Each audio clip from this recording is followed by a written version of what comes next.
Liverpool Tool Library. I'm from Liverpool Tool Library, and we're in our 14th month of being open, so quite early days. Yeah, it's going quite well. We've got about 250 members and around 700 tools, and we're open 2 days a week. So yeah, I'll pass it on. Shall I pass it on to you, Mirella? You can introduce yourself. Yeah, sure. Hi, everyone. I run the Share Shed in Totnes, well, South Devon now. We are a mobile library of things, and we currently serve, we're about to turn 5 years old next week, and we are celebrating 2,400 members, almost 3,000 loans, and over this time, and lots of learnings and ups and downs. And I'll pass on to Chris. Hi everyone, I'm Chris from the Glasgow Tool Library. We started setting up in like 2017. Hadn't done something like this before, and it took us a lot longer than we thought, and we opened in 2019, so it took us like 2 years to get up and running. So learned a lot during that time. But yeah, we've been going now for, and then closed due to lockdown not long after that as well. So but yeah, now things are all going well. We've got like 2 staff and about 15 volunteers, around about 1,000 tools and 400 members. And yeah, we're open 2 days a week, and we also run a bunch of events and activities on kind of DIY and carpentry as well. And Sol? Hi everyone, my name is Sol. I'm a director of Boards on Buy, that it's Plymouth Library of Things. We've opened in 2018. We've been open for 4 years now. We survived a pandemic, which is it was a thing on its own, actually. We have over 1,000 members, over 1,500 loans down so far. We are a library of things, not a tool library like Liverpool and Glasgow. So that's a difference that at some point someone might be wondering, and we can explain a little bit more about that. We've run one crowdfunding campaign to set it up. We are currently in the last hours of our second crowdfunding campaign, reaching our stretch target, luckily. So that's very good news. It's to have secured the funding that we need for this year. As Mirella said, lots of learning in the past 4 years, ups and downs, mainly good experiences, and just a heads up to everyone, it's really worth it to set up a library of things or two libraries. So yeah, looking forward to hear your questions, and yeah, help as much as we can, really. Amazing, thank you so much. So the way we thought this could run is you each can ask a question, so it hopefully gives everyone an opportunity to have their say. There will be crossovers because I'm sure there are a lot of questions that are the same. So if you could, when you're asking a question, briefly introduce yourselves, maybe a little bit of where you are at in your project and where you are based in the UK. And if you want to put more details of yourselves, you can put them in the chat. And any questions, Mirella's going to keep an eye on the chat. So yeah, and we'll try and figure out who the best person is to answer your question as well. Yeah, so does anyone have any questions burning at the moment? Go on, Gareth and David.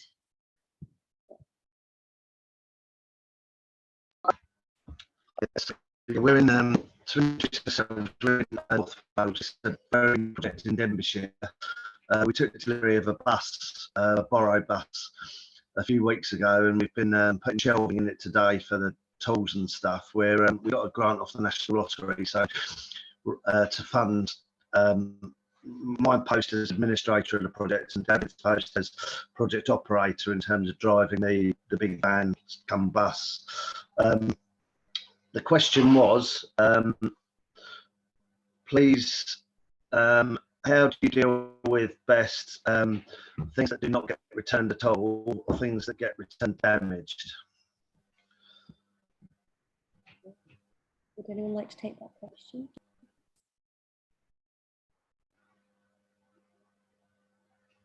Chris? I think I put myself forward to answer, but we've not actually had that much experience of it. I think in general, people are better at returning things than you might. So the question people often ask is, what about people not returning things or breaking things? It doesn't So I'm getting some feedback on myself there.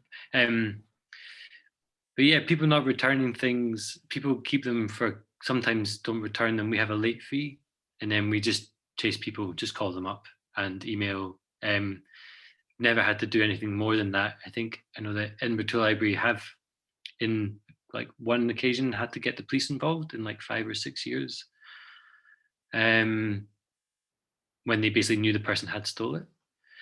And then damaged tools, we charge people for replacements if they lose things, and generally just ask people to bring things back in as good or better condition than they took them.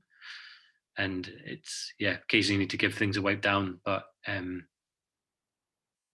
it's not too much of a problem really in the week by week operating of the organization. Yeah, that's roughly our experience as well. Oh wait, I can hear myself back. Are we? Sorry. Yeah, that's better. That's roughly our experience as well with items not being returned. I think over the past 4 years and a half, we had one incident that we did have to chase the tools and the member. But other than that, again, on over 1,500 loans done, 1 or 2 incidents is not that significant.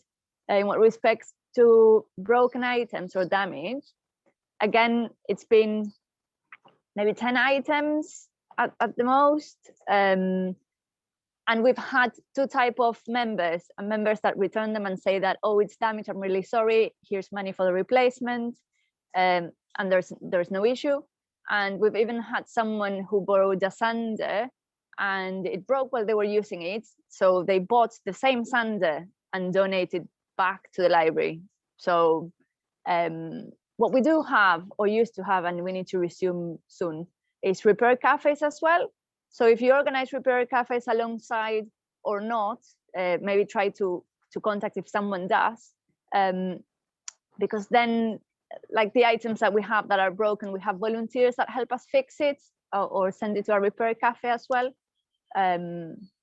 So yeah, but again, neither people not returning nor items being damaged or broken have been significant enough that make the project not viable. That's our experience. How to manage it? Probably with a smile and reminding everyone that it's a community project, that it's for the benefit of everyone. Members normally borrowed once because they want to borrow again as well. So they are normally very good and careful with the items, because it's rarely the case that they just can borrow one thing, break it, return it, and never turn up again. If you provide a good service, they will want to carry on borrowing. So they'll look after things. That's our experience anyway. Amazing. Thank you, Chris and Sol. So was there a question from anyone else? Chloe Turner, go for it. Hi there. I'm from a small town called Minchinhampton in Gloucestershire, and we haven't got anything like this currently, but definitely interested in setting something up. I wondered if there's kind of a core group of items that you'd recommend starting with, the kind of best sellers, as it were, if you were selling. So, you know, if you've got a relatively limited budget, what tends to get borrowed most? So from a tool library perspective, basically some of the things that are really useful: miter saws, circular saws, ladders, drills, jigsaws, a lot of power tools. Hand tools will come in the plenty, but I would say it's mostly the power tools and the common ones like circular saws, a workbench as well, or trestles. Are you looking to set up a tool library or a sharing library? Well, not sure really. We're quite an early stage. We're sort of setting up a community hub, and this is one of the things that we'd like to do. But yeah, open to ideas really. Oh yeah, pressure washers. People love a pressure washer. But yeah, maybe you guys have different ones as well. One thing that might be, oh, sorry, Chris, go on. Like wallpaper strippers are popular as well. I was just going to say that one thing that you can do once you set up the community hub is ask your future members what they would like to borrow. So if you have social media channels, just post a question, ask people, what would you like to borrow? If you could, what was your last purchase as well? Because sometimes people need something, go out, buy it. And if they could have borrowed it, maybe they would have. In our case, we are a library of things, so we don't have only tools. We have from gazebos to camping equipment to essentially anything and everything that people donate to us.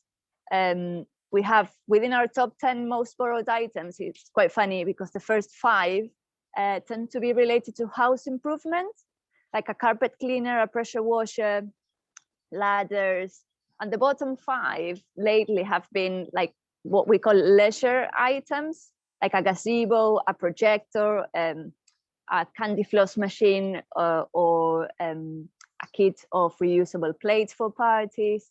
So it depends really. But our most borrowed item is certainly the carpet cleaner that has paid itself 3 times by now. We had to source a second one because that one was a very good one.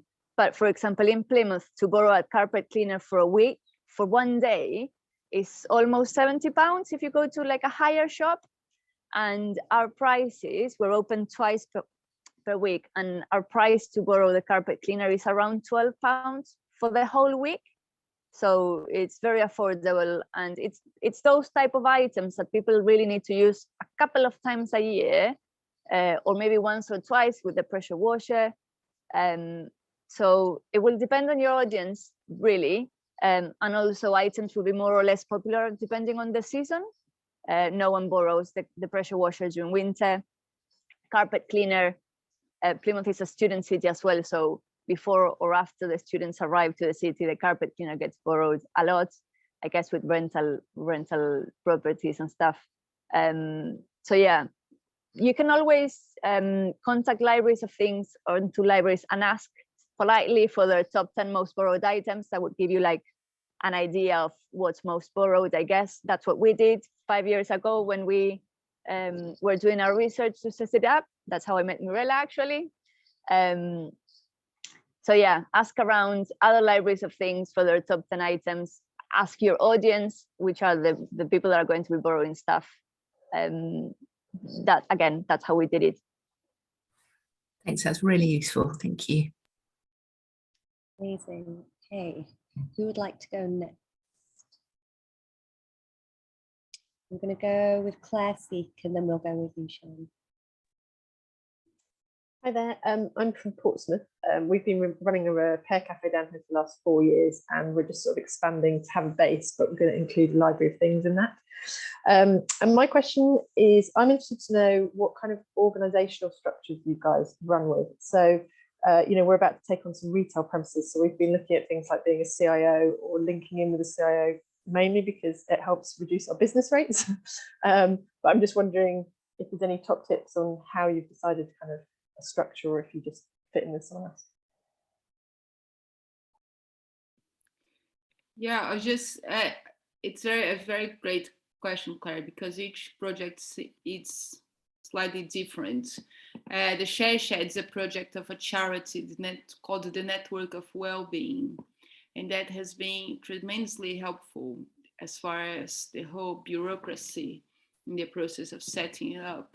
It really, you know, made things much easier and faster for us. There are pros and cons in every you know, kind of choice you make, I guess.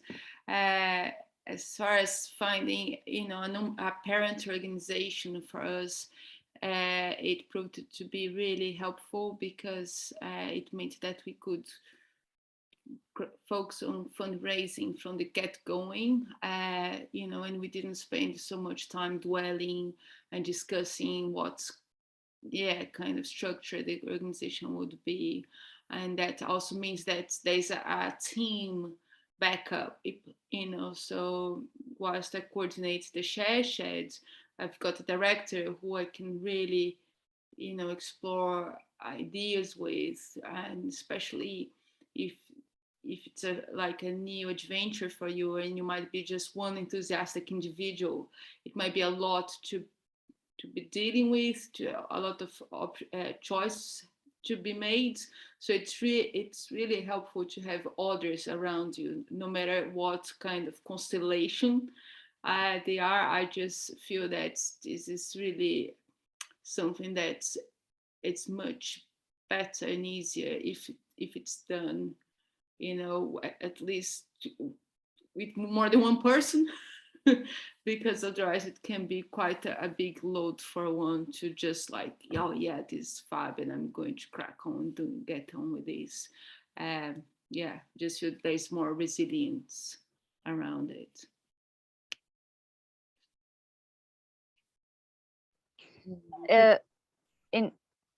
Quickly, in our case, we are a CIC, which is community interest. We are limited by a guarantee. When we set up originally, we thought that a CIC would be like a fast way of setting it, like getting a legal structure behind us. We were, a group, like Mirela said, of 4 crazy people in Plymouth, just really wanted to set up a library of things. It was fast and snappy to do it through a CIC. We made a mistake the first year, that we set it up as a CIC limited by shares. I think there was 1 or 2 shares of £1. And when we tried to apply for funding through a lottery funding, that was an issue. So we then, after a year of opening, we had to change our legal structure into a CIC limited by guarantees, because then it opened up another list of possible funding pots. So our tip is, if you're going to go down the road of a CIC, then maybe set it up from the very beginning as a CIC limited by guarantee, because that will allow you to still apply for funding, even being a CIC. As Mirela said as well, get as many people involved as you can. And I guess it would depend on the circumstances of the project. If you have a parent organization like ShareShed, amazing, that will reduce your workload a lot, I think. But if not, it's still doable. I don't know, Chris, what's the legal structure in Glasgow? We are a SCIO, so it's a CIO, but Scotland, so the Scottish Charitable Incorporated Organisation. And we went for that really because Edinburgh were a couple of years ahead of us, and we could basically copy their constitution and then send off. And we just had to change Edinburgh to Glasgow, and that was it. So it was just the most straightforward way. But we'd also had been recommended that was a good structure, and fairly easy to get up and running. And you have the benefits of being a charity in terms of the funding that you can access. And the advice that we got was just being a charity. People know what a charity is, so you can say we're a charity. People understand you're a charity, our charitable objectives and stuff. We are like a single tier SCIO, but we're actually changing at the moment. We're working with Cooperative Development Scotland to form into a kind of not bona fide cooperative, but we're going to turn into a 2-tier SCIO and have that our members and volunteers can become cooperative members and owners of the organisation, and will attend annual general meetings and members meetings. But that's something that we've just been working on this year. So I think there's like a balance of like spend a bit of time figuring out what's best in the immediate, but then there's also chances, like there's certain limitations, like you can't go from a charity to a cooperative, and you can't change from one thing to the other because you're asset locked, and there's like things you can't do. But there is an element of like morphing your thing. There's also ways around it, like you can set up overarching another organization that then can partner with it. So it all becomes a bit complex, but there's ways that you can change like in the future if you find out that it's not the best structure for you. But yeah, I think most people are some kind of charitable incorporated organization or CIC. I think, but Yeah, we're a CIC as well, and we're quite young, obviously. So we chose that structure because it gives us a bit of breathing room whilst we decide if we do want to become a full charity. Because yeah, we got some advice that you can change from a CIC quite easily, say, to a charity, but it's quite hard the other way around. But yeah, I know there are limited organizations. It's just about having the right, I guess, the right contracts or detail that you put in your agendas and things like that. So yeah. Thanks, Sol. So Sian, if you want to take the lead. Hi, I'm Sian and I work at the Active Wellbeing Society in Birmingham. And we, since about, I think 2020, have had things called share shacks, which are a library of things. We have 2 stationary ones, both in quite deprived areas of Birmingham. And we also run pop-up share shacks. So we go along to a community centre, bring a load of stuff, come back a week later, like a pop-up thing. But in correlation with the Commonwealth Games, we're hoping to get a mobile van or a couple of mobile vans, so a mobile share shack. And I was wondering, I don't know if I heard at the start that someone else has a mobile share shack. Does anyone else have a sharing van or vehicle? And could you just tell me a bit more about it, please? So yeah, we've got one in South Devon. I think we've been exchanging some emails, Sian, or with some of your colleagues. And what I hear now is Gareth is setting up Borough Bus, which is very exciting. We started in 2020, yeah, right. In the middle of the pandemic, we decided to take the leap. And thankfully, it's going much better than I feared it would be. As in, I was very concerned about the limitations of the system we use. So there are 2 main systems available, as far as I'm aware of. One's called the Blend Engine, and the other is called My Turn. And these are systems that you embed on your website, so in order to admin all the loans and memberships and all that. Some allow you to have events, bookings, they are a real work in progress. Both organizations are really great and very committed to the cause and really keen to support each project's individualities. We are with Blend Engine. I have never used My Turn.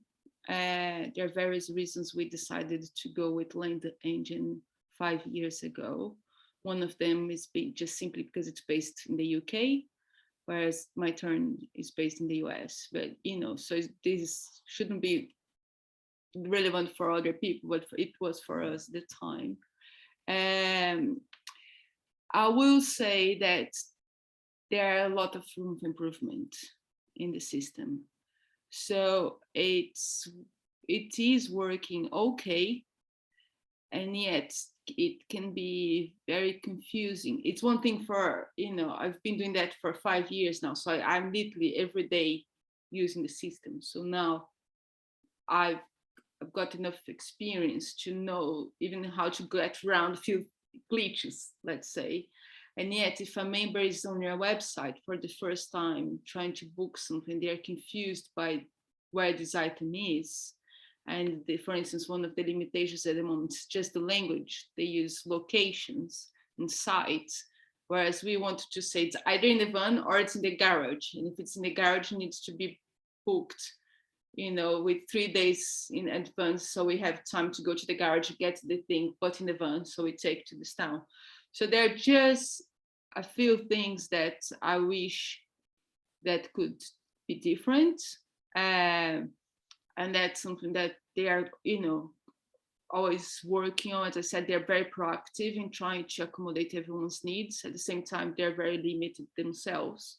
So there are some, features that I would love to have it, and they aren't there.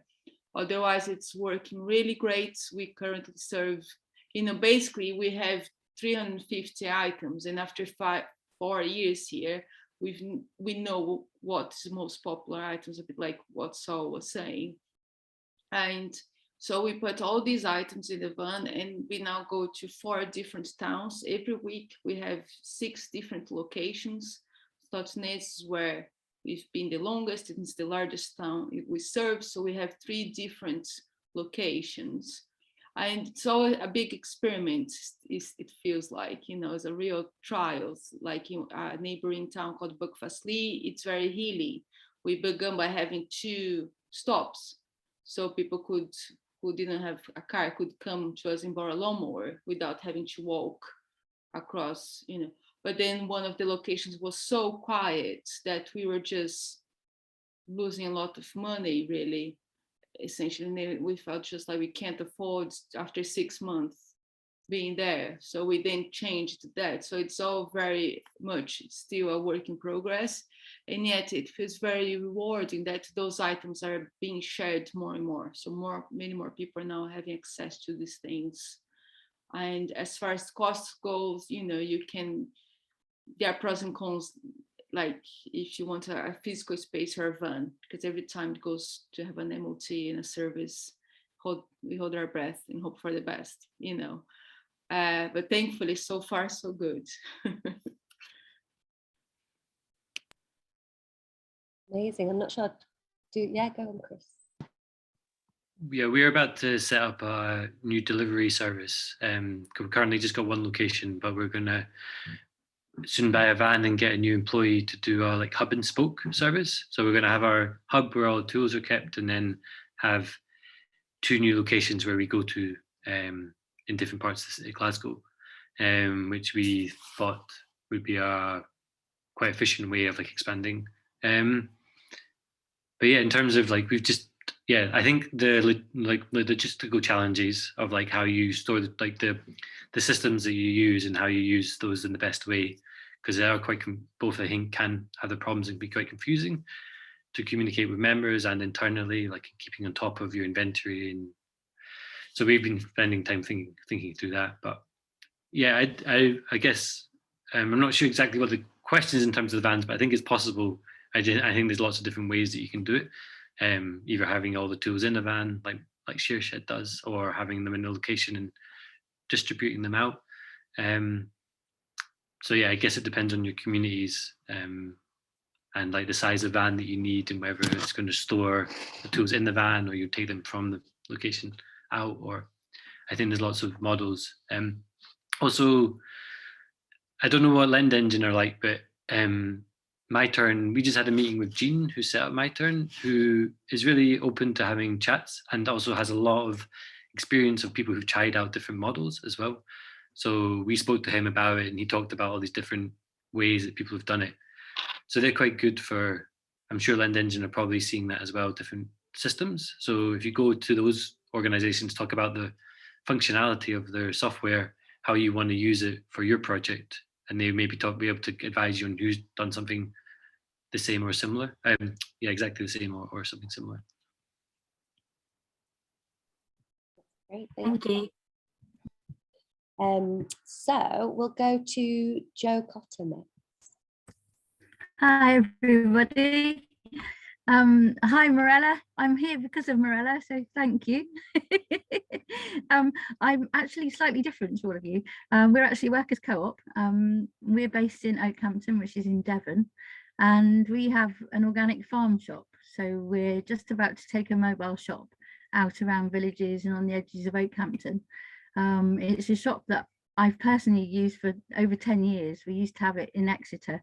And we'd love to be able to expand what we're doing to actually having a library of things that can be shared to do with cooking and gardening and growing. So basically, I'd love to know more about the finance and how that works in terms of whether you have lots of volunteers, how many people you have working for you, and how it works in terms of recording all the items. That's probably quite a lot of things to ask. Hi, Joe. It's so great you're here. Just in our setup, the advantage of being a van, it made things simpler. So we could operate with have just one staff, one person, and yet because of health and safety, after having a few minor incidents, we decided we always wanted to have 2 people. So that was one of our learnings. It's not, you know, sometimes it's very quiet, so it's very manageable because it's such a contained place. Yeah. You know, and throughout the pandemic, we used to let people come in and touch everything, and then we decided to not do that. So it's very easy to get things, and it's different if you have a whole shop with various shelves and stuff. So yeah. So in our case, we usually have a staff member and a volunteer, and we very much rely on the volunteer support, because otherwise, and still rely on grants, because 5 years in, you know, and this has to be acknowledged, that in order to charge so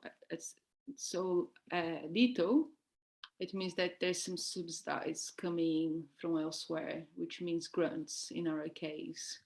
So it's that ongoing juggle of trying to, you know, be as inclusive as possible and trying to make things as sustainable as possible. There is no formula I want to say around it. I think my colleagues here can share that too. But yeah, so that's where we're at the moment. So does the actual items that people borrow, do they just cover the cost of the actual items if they need replacing, or does that partly go towards the project? So very briefly, the Share Shed works, 95% of our things are donated. So that on its own, it's part of our model, whereas some other projects may be just brand new, top quality. We get donations, meaning things break. Like Gareth, you were asking about it earlier. In our case, things break much more often than I would like, because they are second hands, because carpet cleaners are used weekly, you know, like 10 weeks in a row, and then it breaks. As far as the costs go, I don't have that very clear how much is, you know, I can go through my spreadsheets and find how much we spend on repairs. But the way we operate is that there is no charge for repairs. People make a donation between £5 and £50 to become a member. That's for a year. And then each item has a cost. And that cost is usually 10% of the value of its brand new. So if a hedge trimmer was £100 and brand new, we charge £10 for a week. And our loans work on a weekly basis. And we act from a place of trust. So in our terms and conditions, we say we act from a place of trust. We want modeling a new way of being in which we trust each other. So if things break, thankfully, like my colleagues here also are sharing this, we've had like amazing experiences. So a lot of abundance, a lot of generosity, a lot of, you know, cooperation. In 5 years, we had 2 items gone missing, which we actually think that was a misunderstanding, miscommunication, rather than someone acting out of bad faith. So yeah, that side of things is really lovely to experience.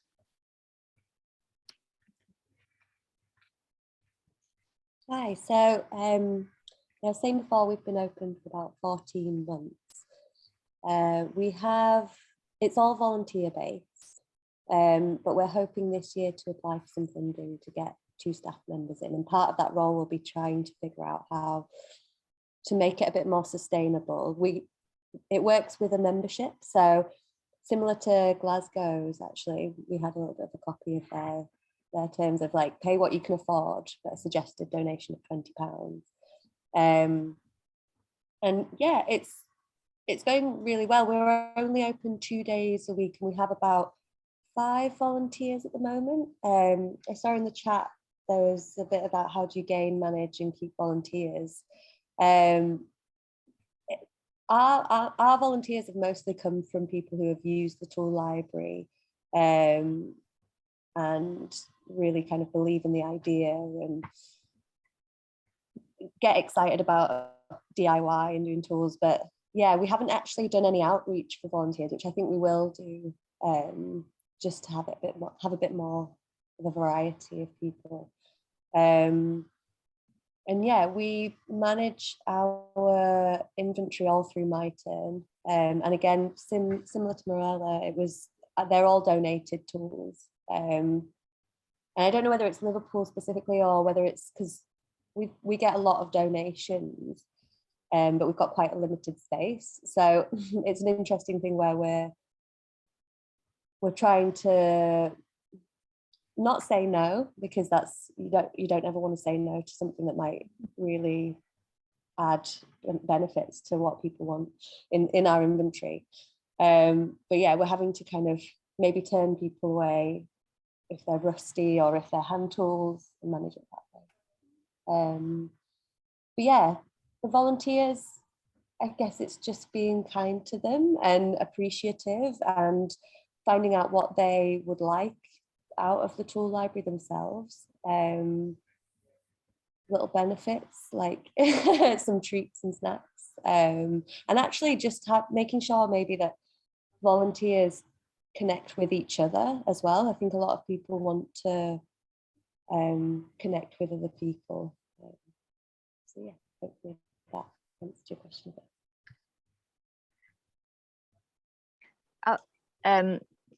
We don't in Borrow Don't Buy in Plymouth. We don't have a lot of volunteers. Actually, I think the most we've had at a time was 3. Well, 3. We set the project up as a group of 4 volunteers, 4 friends, directors. We volunteer for the first 3 years. It's only in the last year that we managed to find funding to employ 2 people that manage the project now. But directors and the core group who set it up, we were volunteers ourselves. It was enough for us to be in 4 to run the project. You don't really need a lot of people, like Mirella was saying. It's kind of easy. It can be quite quiet at times as well. The operational side of it, as in opening during the day, checking in items, checking out items, that can be quite fast and efficient. I think what takes more time, which can potentially involve more volunteers, is promoting social media, fundraising as well, and managing the inventory, I guess maintaining the tools and items. We use MyTurn as well. We found that to be the platform that suited our needs the most. As Chris was saying, Jean is brilliant. They're based in the States, but you send them an email and they reply within an hour, unless it's their sleeping time. But if it's like during daytime, super quick to answer any questions. They have experience setting up libraries of things and tool libraries as well. If you're going to have more than one location as well, a difference maybe that I take it from what Mirella was saying, Lend Engine doesn't have. With MyTurn, you can change the words on the website. So if you rather it say members other than clients, or ban other than location, you could change those little words on the platform. And yes, inventory and donations. People have a lot of things to donate. The best advice I got was from Mirella while I was doing research to set up. She told me, you will have to learn how to say no, because people want to give you a lot of things.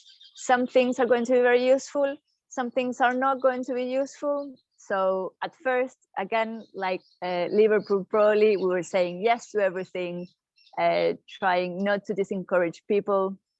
What we do now is when people say, oh, I would like to donate something, then we just have like a little policy about donations, which basically says that we need the item to be working if possible, unless it's something very specific and expensive that could be fixed with a little bit of work and a small budget.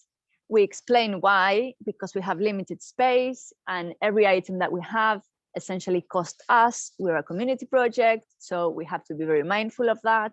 Things have to be, if possible, working, if possible, kind of new. And this came because when we opened, we had, I don't know, people offering a lot of record players. And we thought, yeah, great. We said yes to the first one, but then the second, third, fourth one, the record player that hasn't been borrowed once, is an item that we took in. We take in one because on the off chance someone might need one is enough. Same thing with cassette players or CD players or technology that it's not useful anymore. It's unlikely that it's going to be borrowed. So that's where we have to find a very gentle way to explain that some things might be worth sending to a charity or to a skip to be recycled properly. And basically we remind the member or whoever wants to donate something is the basic question of, would you borrow it? Would you need it again? Because if you're not going to borrow it at all, then maybe it's not something that would be borrowed. And in that case, someone might, it might be better in a different place. Again, being super thankful, because when people want to donate something, it's also a way to establish a connection with the project. So we try to find, I don't know, another way for them to support the project or to get involved or to help us out somehow. Sometimes we know of other community projects in Plymouth that might be needing stuff. We got someone offering us like 6 sewing machines. We already had one that got borrowed a couple of times within a year, so we didn't have a big demand for sewing machines. But then we also knew about another community group in Plymouth that were setting up a sewing class for women, a free activity for everyone to join. So we contact them, said, do you need sewing machines? They said yes, so we redirect the sewing machines that way. So you end up being kind of a bridge to connect like the item and whoever needs that item. Sometimes it will be the Library of Things, sometimes it might be a different project. And being very careful not to end up being like a waste management project in a way. But yeah, it's a balance to find between being grateful that people want to connect with your project and donate stuff, and how to manage that and not just end up managing the items and being able to focus more on the lending and the items being reused. It has to be items that need to keep on circulating. If they've reached the end of their lifetime, then there might be a proper way to recycle them. So yeah, that's my add to it. That's great, thank you. So Gareth and David, I'm gonna just offer other people the opportunity. We've got about 15 minutes left.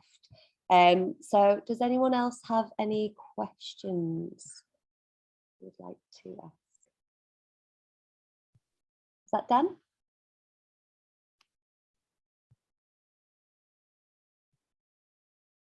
Oh, Dan, you're on mute. Hello there. Can you hear me? All right. I'm Dan, and I live in Asheville, North Carolina. I'm about to move to Dumbarton, and I've been running the maintenance department pre-pandemic at the local tool library here. And so I'm kind of interested in starting one in Dumbarton, and was wondering how it, I guess I'm just kind of curious about the different liability laws of the United Kingdom.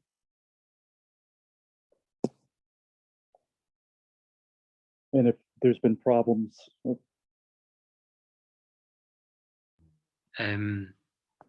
Hi, yeah, so I'm not sure about the whole like law, the whole legal system, but we have insurance with a company called Keegan and Pennykind, and I think that's the name. And they have now, I think, do quite a few.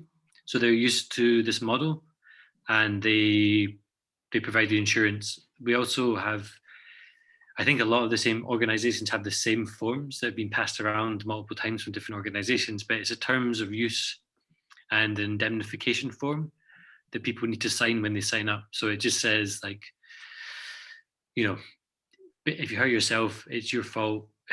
If you're responsible for the use of the tool, it's supposed to be only the person who borrows the tool using the tool. So there's all these things that they need to sign before they take the tool away. And then it's up to them to, you know, stick to those terms and conditions.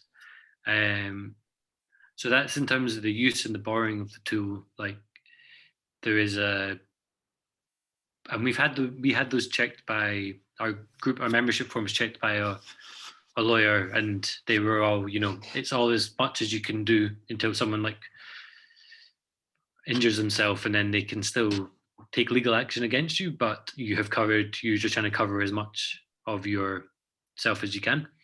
Then there's also like the repair and maintenance of the tool is another area where there's a bit of a grey area in terms of like what is a legally kind of repaired tool, and then what responsibility you have over that tool to keep it in good condition. And it's a bit unclear in terms of what that, like, I think like it needs to be repaired by someone who is competent. I think that's the legal word, which is a vague like word. So we just ask our repair group to kind of write down their skill levels, and we get them to repair things based on their own kind of competency.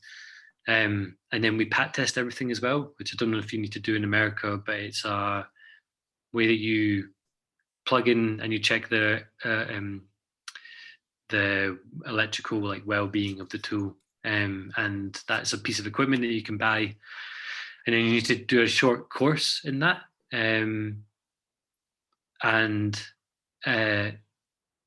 yeah, you can just do that online though, and then we pat test everything when it gets donated before it goes out, and then you need to do it once a year. So that's most of the kind of liability, I think, is based around the borrowing of the tool, which is covered by your forms, and then the maintenance of the tool, which is covered by this kind of competency form that we write. And I think that's most of the stuff that like legally we're required to do, unless anyone else knows more that we're not doing. All right. Now, as Chris was saying, we have public liability insurance for the project. I guess following what Chris was saying as well, we on the description of each item, we upload a PDF of the manual on how to use it. We try to remember to remind the member when it comes and borrow it to use the manual, to read the manual, to use the tool properly. And yeah, then again, if the item requires PPE, we suggest that they should borrow it as well, or if they have any. And then it's up to the member really, and when they borrow it.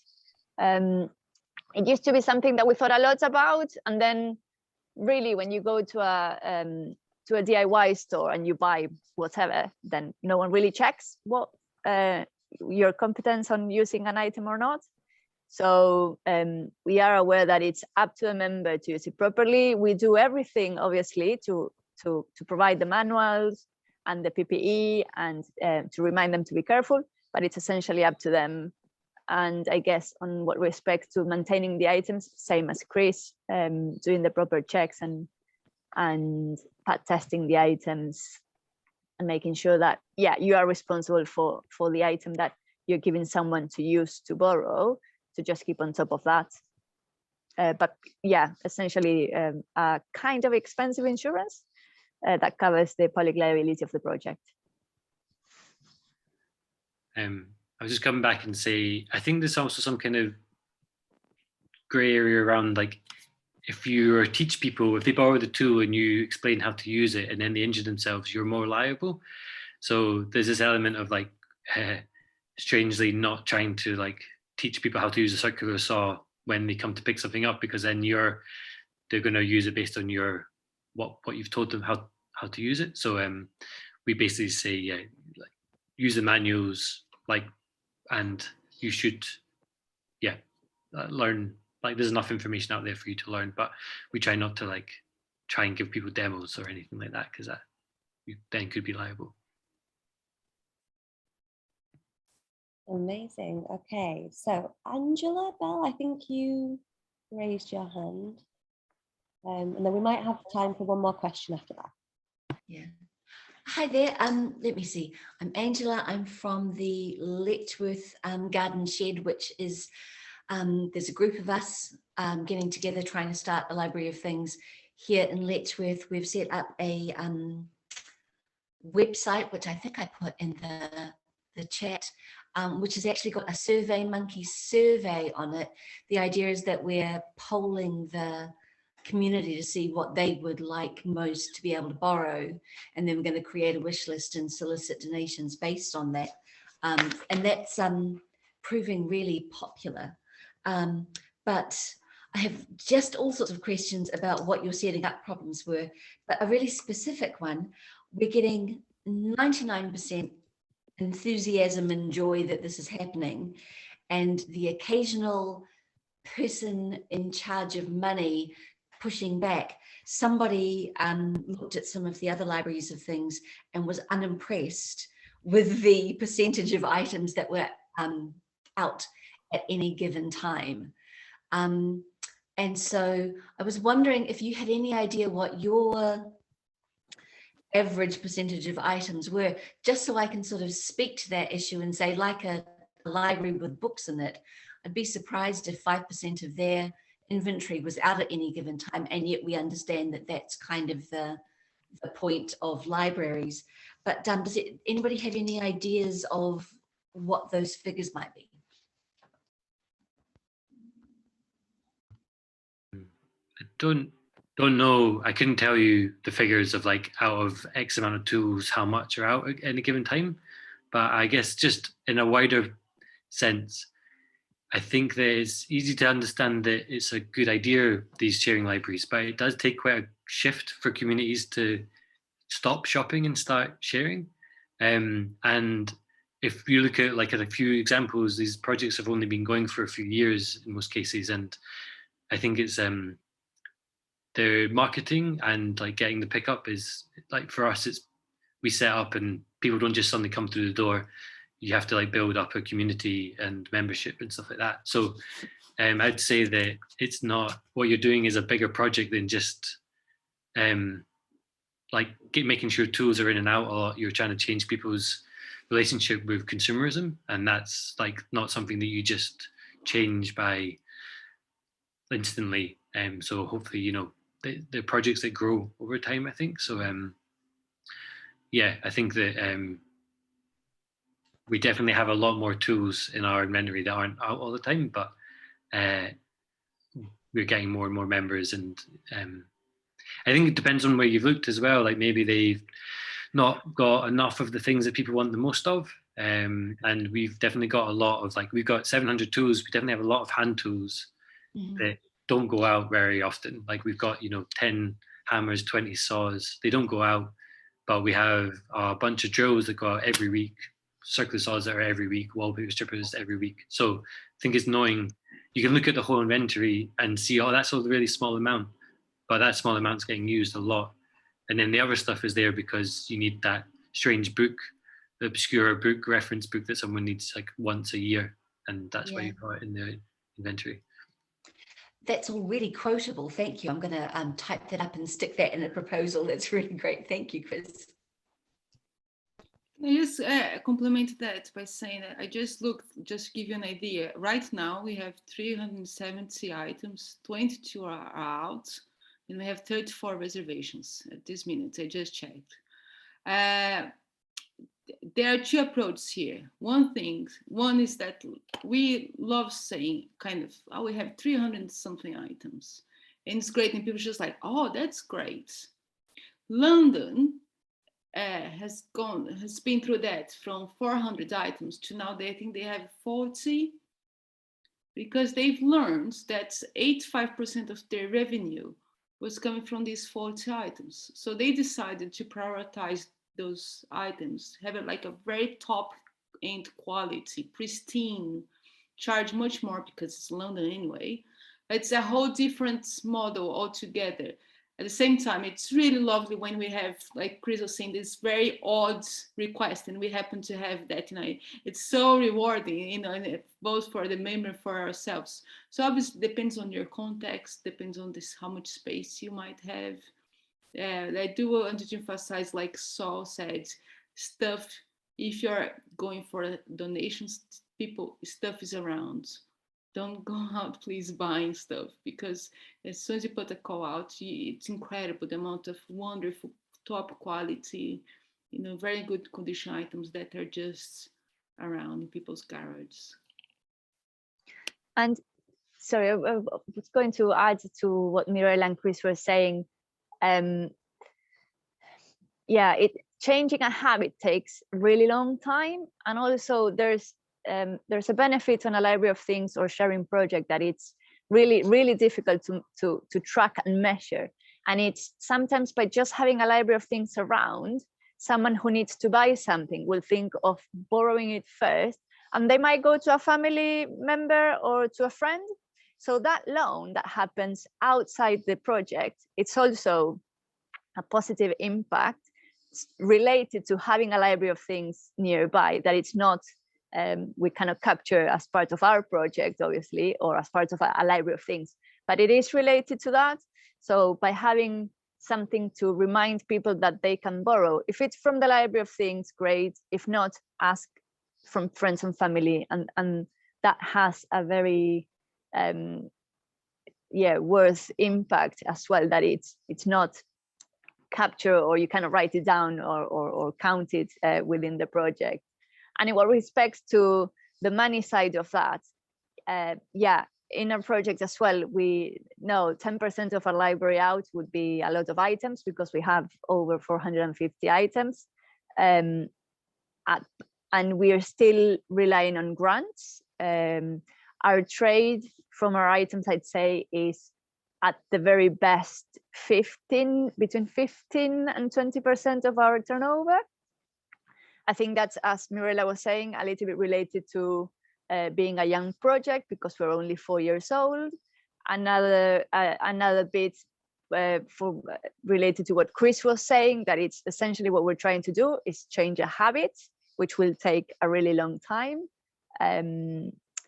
But again, there's the self-sustainability of the project, and then there's the social impact that you're having as a project, and the environmental impact that you're having as a project.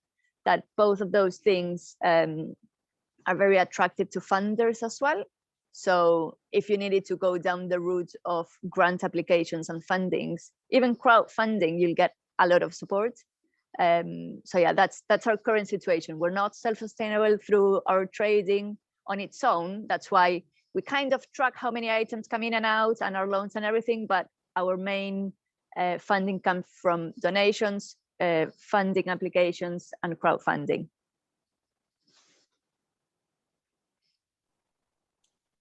Okay, so we're actually at 1 o'clock, just past, so I think we're going to have to wind it down. But it's so great to see all these faces, and we look forward to probably seeing you in some more future Sharing Library Network conversations.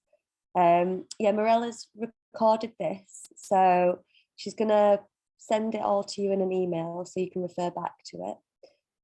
Apologies if we didn't get to answer all your questions, but yeah, hopefully in the future, in a couple of months, there'll be another one that we can ask them at. And yeah, thank you for turning up, and thank you to Saul, Mirella, and Chris for answering all the questions. Great. And for you, Imogen, for doing a great job too, hosting it. Thanks, Imogen. Yeah.